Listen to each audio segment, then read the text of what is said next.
किसान भाइयों, आज आपके लिए एकदम शानदार स्कीम लेकर आया हूँ जिसका नाम है नाबार्ड पशुपालन लोन स्कीम। इस स्कीम के जरिए आप अगर हर महीने 30 से 40 हजार की कमाई करना चाहते हैं तो नाबार्ड से बेस्ट स्कीम आपके लिए नहीं हो सकती। खासकर जो गाँव के किसान हैं, जो कृषि का काम करते हैं, जो बेरोजगार है, उनके लिए इससे बेस्ट स्कीम नहीं हो सकती। क्योंकि खेती के साथ साथ अगर एकमात्र बिजनेस चला सकते हैं तो वो केवल पशुपालन है। और पशुपालन में एक सबसे अच्छी बात यह है कि अगर आपका टोटल लागत 2 लाख रुपए का हुआ है तो उसमें से 10% पैसा यानी आपको केवल अपनी जेब से 20,000 रुपए इन्वेस्ट करने हैं। बाकी के 90% पैसा यानी 1,80,000 रुपए आपको सरकार से लोन के रूप में मिल जाएगा। और इस लोन पर सबसे अच्छी बात यह भी है कि आपको सब्सिडी भी मिल जाएगी। तो आज के इस वीडियो में पूरी जानकारी बताएंगे कैसे आप नाबार्ड से पशुपालन के लिए लोन ले सकते हैं, कौन सी ऐसी नाबार्ड की पशुपालन लोन स्कीम है जिससे किसान लोन ले सकता है, किन किन कार्यों पर ये लोन मिलता है, कितनी आपको सब्सिडी मिलेगी, कौन इसे लोन के लिए पात्र होगा, आवेदन कैसे किया जाएगा, और साथ में इस नाबार्ड से पशुपालन लोन लेने के बाद आपको हर साल कमाई कितनी होने वाली है, ये सारे पॉइंट एक ही वीडियो में आपको विस्तार से बताएंगे। तो वीडियो किसान साथियों ध्यान से देखना। आज इस वीडियो में पूरी डिटेल के साथ चर्चा करेंगे। तो सबसे पहले मैं आपको बता देता हूँ कि नाबार्ड पशुपालन लोन स्कीम होती क्या है। तो नाबार्ड का मतलब ये होता है कि national bank of agriculture and rural development, जिसे क्या कहते हैं, राष्ट्रीय पशुपालन विभाग कहा जाता है। और इस विभाग का एक ही काम है कि जितने भी गाँव के किसान है जो कृषि का काम करते हैं यानी पशुपालन का काम करते हैं, उनको सरकार की ओर से लोन और सब्सिडी प्रदान करना है।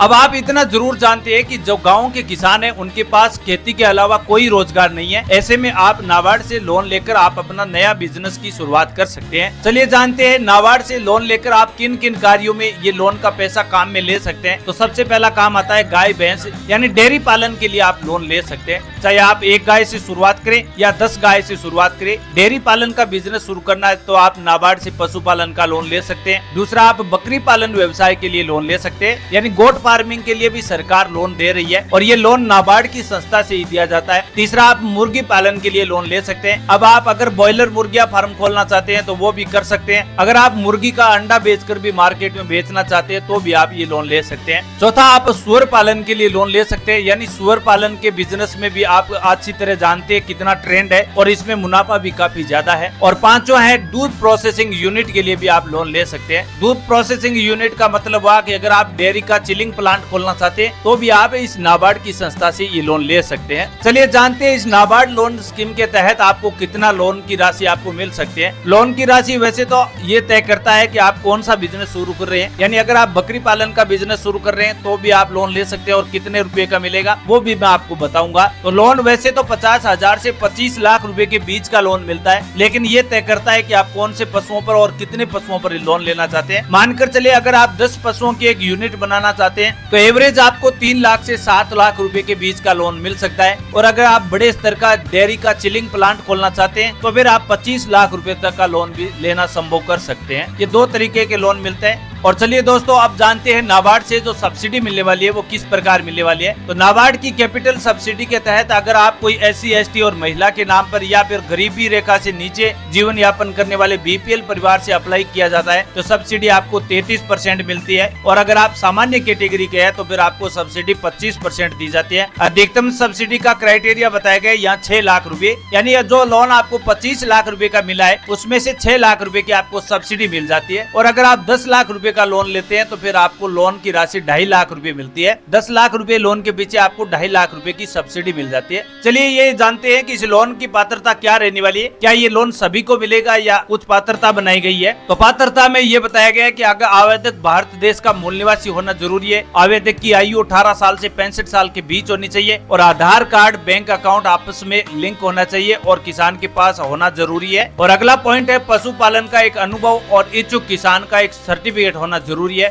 यानी जिस पशुपालन विभाग में आप काम करना चाहते हैं उसका एक अनुभव सर्टिफिकेट होना चाहिए।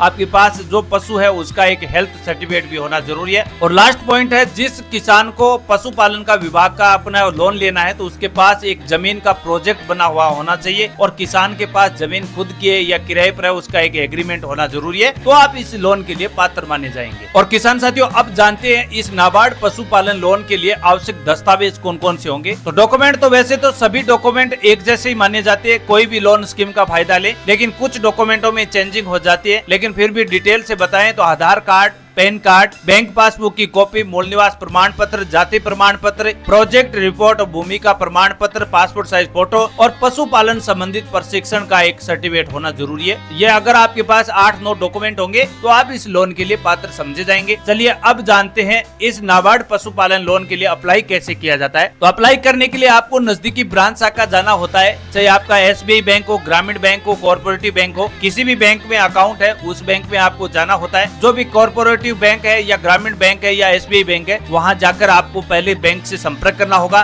नाबार्ड पशुपालन विभाग से संबंधित आपको जानकारियाँ लेनी है। उसके बाद आपको नाबार्ड का एक प्रोजेक्ट रिपोर्ट तैयार करना होता है। सभी दस्तावेज को आपको अपलोड करने होते, जमा करवाने, बैंक प्रोसेसिंग करेगा और उसके बाद डॉक्यूमेंट की जांच करेगी। फॉर्म की जानकारियाँ बिल्कुल सही पाई गई तो आपकी लोन की और मंजूरी हो जाएगी और सब्सिडी का आवेदन नाबार्ड में भेज दिया जाएगा। जैसे ही नाबार्ड की ओर से स्वीकृति मिल जाती है तो पैसा सीधा आपके बैंक खाते में आ जाएगा और सब्सिडी का पैसा भी अलग से आपके बैंक खाते में जमा कर दिया जाएगा। तो ये प्रोसेस है ऑनलाइन अप्लाई प्रोसेस करने की और लोन की, जो नाबार्ड पशुपालन लोन के लिए जरूरी होता है। चलिए जानते हैं इस लोन को वापस किस प्रकार आपको चुकाना होता है, यानी जो आपने नाबार्ड से पशुपालन के लिए लोन लिया है उस लोन को किस प्रकार आपको चुकाना होगा, क्या इसकी ब्याज दरें रहने वाली है। तो ब्याज दर अमूमन तौर पर आपको 9% से 12% देखने को मिलती है, लेकिन यहाँ पर लोन के नीचे आपको सब्सिडी भी दी जाती है और सब्सिडी के साथ साथ ब्याज में आपको छूट भी मिलती है। कुल मिलाकर आप इस लोन को 3 से 7 साल के टाइमिंग में आप EMI के रूप में आप वापस जमा करवा सकते हैं। और इसमें एक बेनिफिट ये है आपको कि 1 साल तक आपको पैसा वापस बिल्कुल जमा नहीं करवाना है। शुरुआती अगर आप बिजनेस आज से आपने अगर मान लिया स्टार्ट किया है जुलाई महीने से, तो अगली जुलाई तक आपको पैसा एक भी जमा नहीं करवाना है। 1 साल बाद आपको जैसे आपका बिजनेस सही तरह से काम करना शुरू हो जाए उसके बाद अगली जुलाई महीने से आप अपनी EMI जमा करवाना शुरू कर सकते हैं। अब दोस्तों जानते हैं आपने नाबार्ड से पशुपालन के लिए लोन ले लिया है और नाबार्ड से जो लोन लिया है उस पर आपको कमाई कितनी होने वाली है। जैसे आपने जितना बड़ा लोन लिया है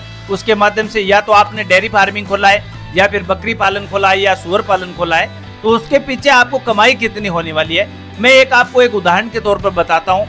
जैसे मानकर चले आपने 10 गायों का एक यूनिट बनाकर डेयरी फार्मिंग खोला है, तो उसके माध्यम से आपको हर महीने की 70 से 80 हजार रुपए की टोटल कमाई होती है। उसमें से अगर आपको हर महीने की 20 से 25 हजार का खर्चा आता है, फिर भी आपको 30 से 40 हजार की कमाई हो जाती है। और दोस्तों अगर आपने नाबार्ड से लोन लेकर बकरी पालन खोला है तो 20 बकरियों से आपको हर साल की 3 से 4 लाख रुपए की कमाई हो सकती है। ये आपको कमाई का आपने एवरेज औसतन निकाला है। अब आपको तय करना है कि आप डेयरी पालन खोलना चाहते हैं, बकरी पालन खोलना चाहते हैं, ये सुअर पालन खोलना चाहते हैं। कमाई का तो भरपूर आपको पास ऑप्शन है, आपको केवल शुरुआत करनी है। अब आप अपनी मर्जी के हिसाब से कोई भी पशुपालन का बिजनेस शुरू कर सकते हैं। केवल आपको मैंने उदाहरण के तौर पर बताया है। अब आपको अगर नाबार्ड से पशुपालन का लोन लेना है तो ये सारी जानकारी आपको इसी वीडियो में आपको बता दी गई है। एक आपको महत्वपूर्ण सुझाव मैं दे देता हूं, बिना प्रोजेक्ट रिपोर्ट के आपको लोन नहीं लेना है, क्योंकि लोन अगर आप प्रोजेक्ट रिपोर्ट के बेस पर लेंगे तो ही आपको सब्सिडी का फायदा मिलेगा। एक बात और ध्यान रखें, पशुपालन के लिए आप जैसे कोई पशुपालन का लोन ले रहे हैं तो आप अपने पशुओं का बीमा जरूर करवाएं, क्योंकि दोस्तों खुदा न खास्ता अगर आपके पशुओं में किसी प्रकार की बीमारियां आ जाती है तो ऐसे में पशुओं की मृत्यु होना शुरू हो जाती है। तो ऐसे में अगर आपका बीमा कवर नहीं होगा तो आपको कोई भी प्रकार का लाभ नहीं मिलेगा। और अगर आप बीमा कवर करवा लेते हैं तो अगर आपकी गाय की मृत्यु हो जाती है तो आपको बीमा कवर 40-50 हजार रुपए का मिलता है। और अगर आप भैंस की मृत्यु हो जाती है तो ऐसे में आपको 60 से 70 हजार रुपए का आपको आर्थिक सहयोग आपको बीमा कवर के रूप में मिलता है। बकरी पालन पर आपको 10 से 12 हजार रुपए मिलते हैं। तो इस प्रकार आपको बीमा कवर जरूर करवाना है। लोन लेते समय आपको EMI कैलकुलेशन जरूर निकाल लेना है कि आपको हर महीने की EMI कितनी करवानी है। अगर आप गाँव में रहकर कम लागत से बड़ा व्यापार शुरू करना चाहते हैं तो नाबार्ड पशुपालन योजना 2025 सबसे बेस्ट विकल्प है किसानों के लिए। वीडियो पसंद आया तो वीडियो को लाइक जरूर करें और किसान साथियों के साथ शेयर जरूर करें। जिस किसान को पशुपालन का बिजनेस शुरू करना है उस किसान के पास ये वीडियो जरूर पहुंचाएं और किसान साथियों चैनल को सब्सक्राइब करना बिल्कुल ना भूले, ताकि ऐसे ही काम की जो योजनाएं सरकार की ओर से शुरू की जाती है उनका नोटिफिकेशन आपके पास सबसे पहले पहुंचे। नई जानकारी नई उम्मीद के बीच आपके बीच फिर हाजिर होंगे। तब तक ले किसान साथियों जय हिंद जय भारत।